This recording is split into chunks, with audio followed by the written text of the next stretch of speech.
What's good, y'all, man? It's Striving to Prosper here. And as far as you guys know, today, September 10th, is when Operation Plague Star has released, and I want to show you how to get as much form as you can, how to play this game mode, and the type of gear you need to make sure you kill the Hemisite as fast as possible. This year, this event lasts for 2 weeks, and that gives us plenty of time to get as many forma as we physically can. You can also buy other materials and resources from the vendor as well, not just forma, but we'll touch up on that in a little bit. For the beginners who don't know what Operation Plague Star is, I'm gonna get you up to speed so you can know what you're getting yourself into. So a brief summary on what this event is about. It's when the infestation comes to plague the plains of Eidolon. You'll get something in your mail, Kanju's gonna hit you up and he's gonna be like, Tenno,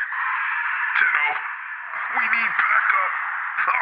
The Vahek pulled up on us and plagued the lands. Please help. I'm so sorry for that. Anyways, Vahek pretty much comes through, plagues the plains of Eidolon. He calls for us, we help him, and we pretty much eliminate the threat. When heading over to Cetus, what you want to do, you want to talk to Kanju, click on Bounties, and you'll see the Plague Star Bounties at the top. They have 3 different missions. The first one is a standard mission, and that's tier 1, and it has no prerequisites and offers 1,000 standing. And the second one is advanced tier or tier 2, whatever you want to call it. And this one offers 3,050 standing. And this one you would need Eidolon Phylaxis, and I'm gonna show you how to get the Eidolon Phylaxis in a second. The enemies are a higher level, it's a little bit more difficult, and it's gonna require a little bit more work to get it done. Not a lot of work in the missions, just, you wanna make sure you're prepared and strong enough to be able to handle the enemies pretty much. And then we got the final one, the Still Path tier, and this offers the most amount of standing, which is 3,650. Both advanced and Still Path tiers require players to have Eidolon Phylaxis and Infested Catalyst. I forgot to mention that. Infested Catalysts are also necessary, and I'm gonna show you how to get them. Now, before I get into that, for the players who have played the Plague Star in the previous years, you should have enough Eidolon Phylaxis and also Infested Catalyst, so you can just go ahead and head in the mission and get started, or skip it to the video if you need a build advice, and I'm gonna show you the builds and everything I use, but definitely you wanna go ahead and get in there if you have the opportunity. If you don't, then stick around and I'm gonna show you what to do. But first off, you can get these from Nakak, and this is you can get these from Nakak.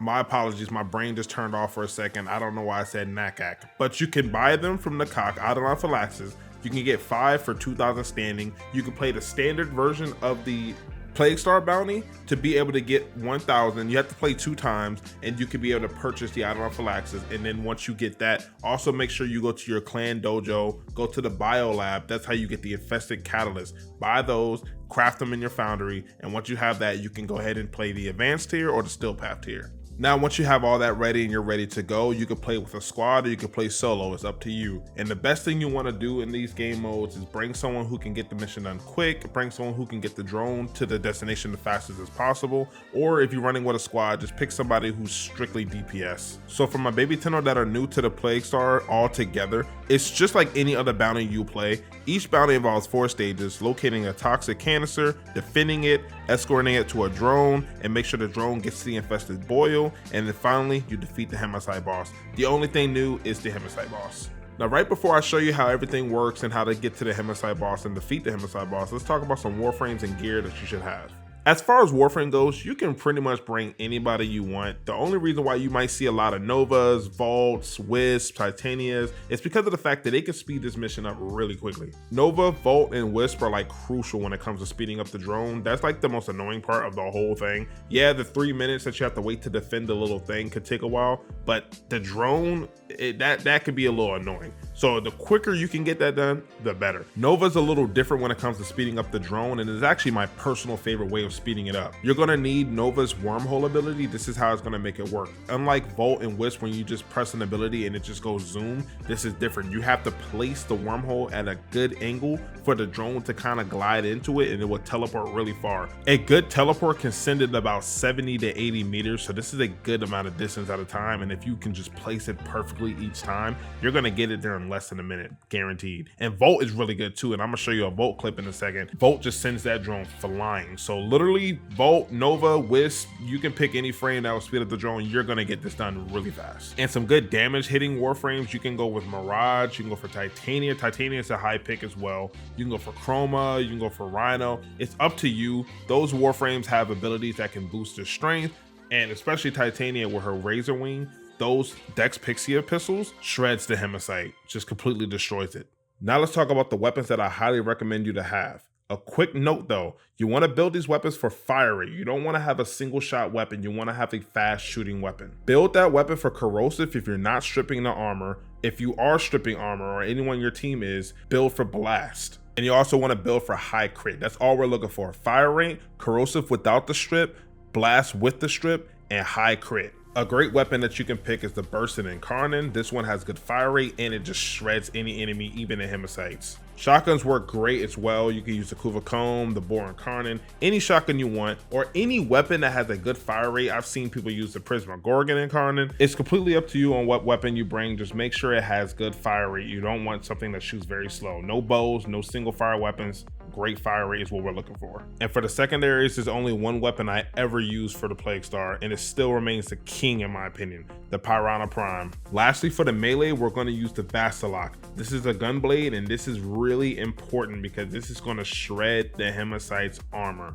And it comes with a very important mod that you should have on every gunblade if you're going with this, Shattering Impact. This mod on impact reduces enemy armor by 6, and this mod does wonders on gunblades because of the multi-shot. And the reason why the Vastilok is a better choice because it shoots 9 pellets. So you'll be stripping the Hematite's armor in no time. If you don't have the Vastilok, then you're gonna have to wait for Barricades here and hope that it's in the shop. If not, then you can buy it from the trade chat. But if you don't want to do all that, which I wouldn't recommend doing all that right now, just get it later in your journey.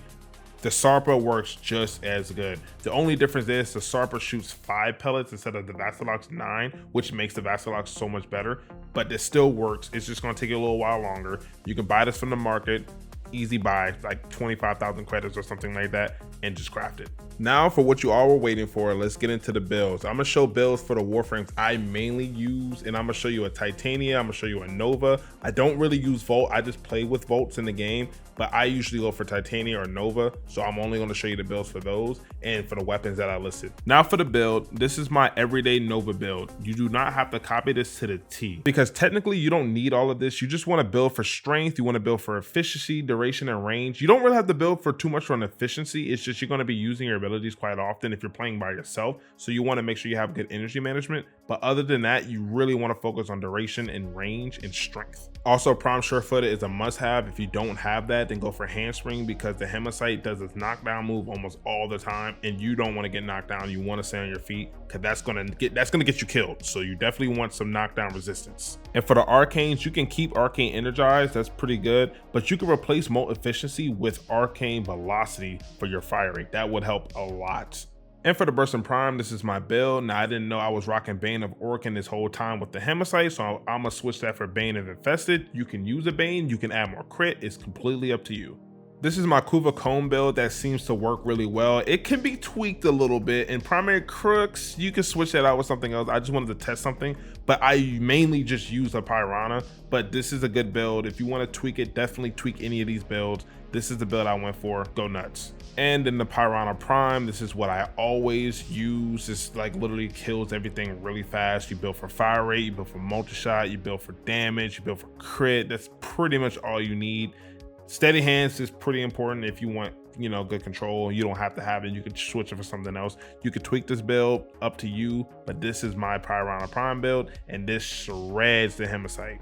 For the Arcane, I went with Secondary Innervate because I want more crit, but you can go for Merciless. That's the best one to go for, really, if you want more damage. Same thing for the primary weapon. I don't know if I mentioned that, but go for Primary Merciless if you didn't find anything else you want to use, and you should pretty much be good to go from there. And for the melee build, I got the Vastilok, and this is the build you want to use. You can tweak it any way you want. If you want to add more damage, it's up to you, but you don't really need it because you're not going to use this weapon other than stripping armor. This is pretty much the build that you really want to have. Good attack speed. You can switch the bullet dance to high noon. It's up to you, it's personal preference.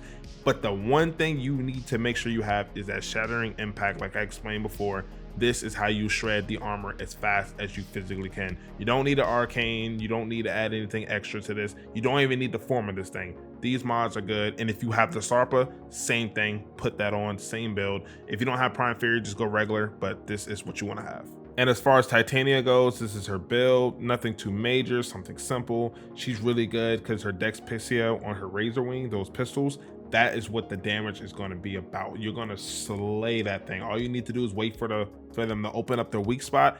Boom, light it up. You're going to knock it down. Pretty simple stuff. And if you want to go for even more crit, go for Tenacious Bond. I would put it on a cat, mainly a Vulpaphyla if I were you. It's up to you though. And you want to put Bite on the claws. If you put Bite, then you can increase the critical by a large amount and that will activate Tenacious Bond and you're going to be dealing so much damage. Now with all that out the way, let me show you how to properly play this so you can get onto the grind and get all that Forma. So of course you want to play the advanced or the still path. That's how you get most of the standing. I always will play still path because I want the most possible.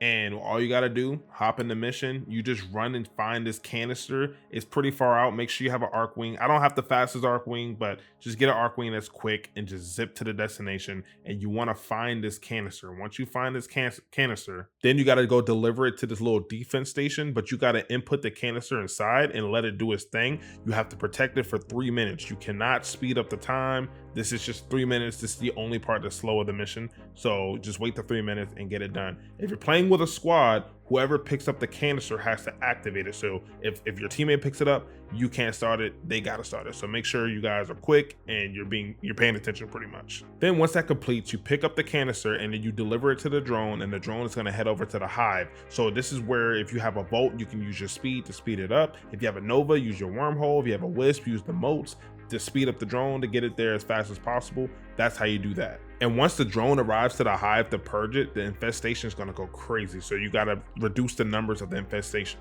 Once you hit a certain percentage, the Hemisite is going to hop out of the hive and it's going to attack.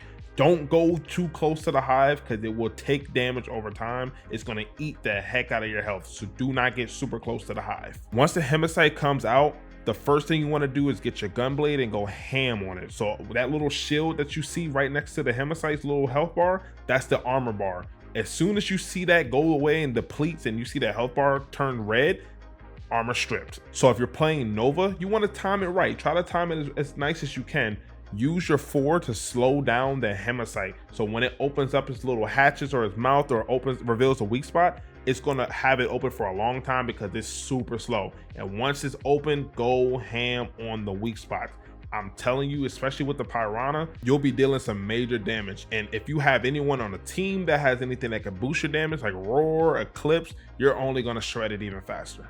So you want to continue shooting it till all the heads explode, and then you kill the Hemisite when all 3 are done, and it's going to drop this thing called a Hemisite Sisilith. This is used for clan trophies in my research that I've done. That's all I know. You can't sell it for plat or credit, so you can just collect this and that's it. So you can pick it up if you want, you can leave it behind, it's up to you, but that's pretty much what you do. Now you're not done just yet, you still got more work to do. That was only stage 1. Stage 2, you got to get more infestation down, and once you hit a certain percentage, then the Hemisite's going to come out again. That's stage 2. So there's 4 Hemisites you got to kill in total.